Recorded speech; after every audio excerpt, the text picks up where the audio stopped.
Deliver the best guest experience with the proper EV charging integrations. The number one thing that we at Stay in Charge have always been focused on is the guest experience. Okay. This is something that's always been important to me as a hospitality owner, manager. You are going to put EV charging in your parking lot as an amenity for your guest. The last thing you want to do is get a bad review because of EV charging. So make sure that, that you're paying attention to this whole guest experience and everything else. And this is why we have, as a company, and when it comes to the EV charging industry, we have led the industry and are way ahead in advancing seamless integrations to things like property management systems. Okay.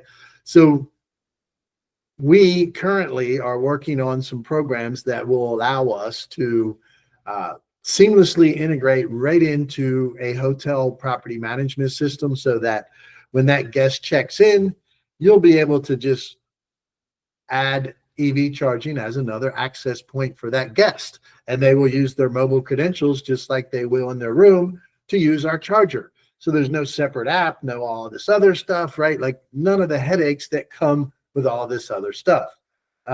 So we're working on that. There are some other integrations we're working on with booking systems and things like that, so that we can make reservations of chargers and even allow our hotels to be able to, maybe charge a couple extra bucks for that room night if that driver knows they're going to be guaranteed to have a charge when they get there. So that's just one piece of integration that you can look into and think about when it comes to EV charging. That's kind of your property management systems.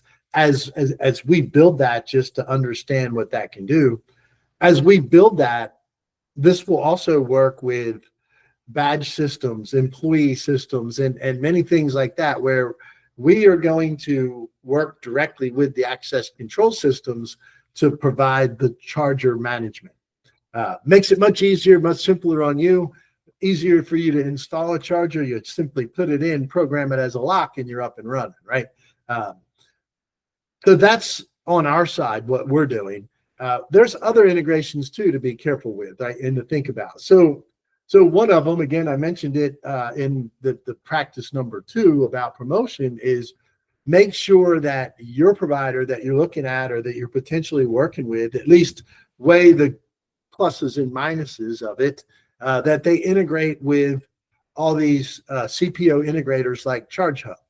ChargeHub is a program that connects, I think they're up to about 25 different networks, where we all connect together inside the ChargeHub network, so that people can use my chargers with other people's apps and through roaming, and it just makes it much more seamless for the drivers, and it puts you on more maps. So I'd make sure of that you have that integration. Another important one is open charge point protocol. Okay, this is the standards that kind of dictate how the software interacts with the chargers.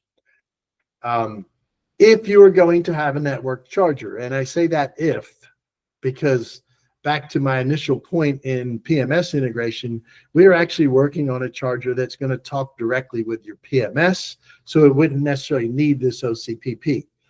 But if you have a charger that's going to run on third-party software, you want to make sure that is OCPP compliant in the charger and the software, to avoid scenarios like just happened recently to a bunch of people, where the company decided they were pulling out of North America, walked away, and left all their chargers with no software to run them. And because they weren't OCPP compliant, we couldn't put new software on them. We had to replace those chargers. So make sure you have that.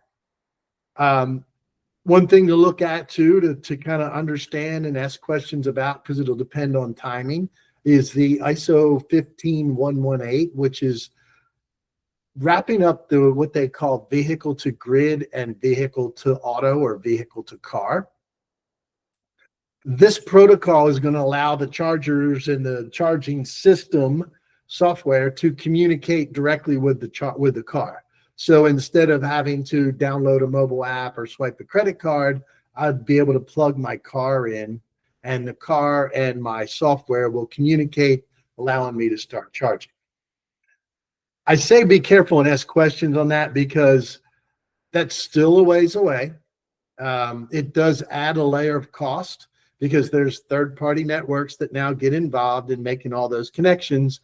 So make sure you weigh the pros and cons of that as well, right? Like, is it really that important for the one night they're spending at your hotel that these people can simply plug in?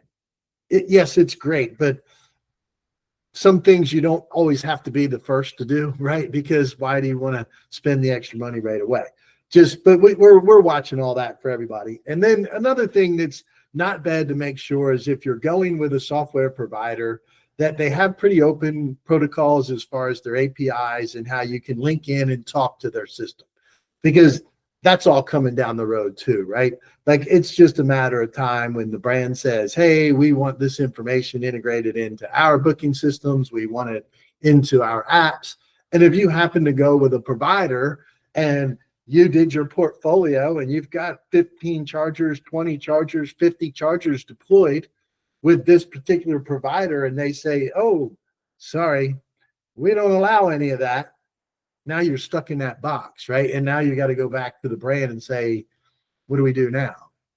So you could easily find yourself in a kind of a bad situation there, right? So make sure you just think about integrations, ask about integrations, see where the company that you're working with is headed, because it will be a great enhancement to the user experience, plus your experience, because the more integrated that we make our chargers with your systems, the less people have to know, the easier they are to deploy, and they work with what you're already working with. So, want more information on any of this? Feel free to reach out, sales@stayincharge.com. And once again, I hope this information helps you better understand EV charging, and we'll see you on the next show.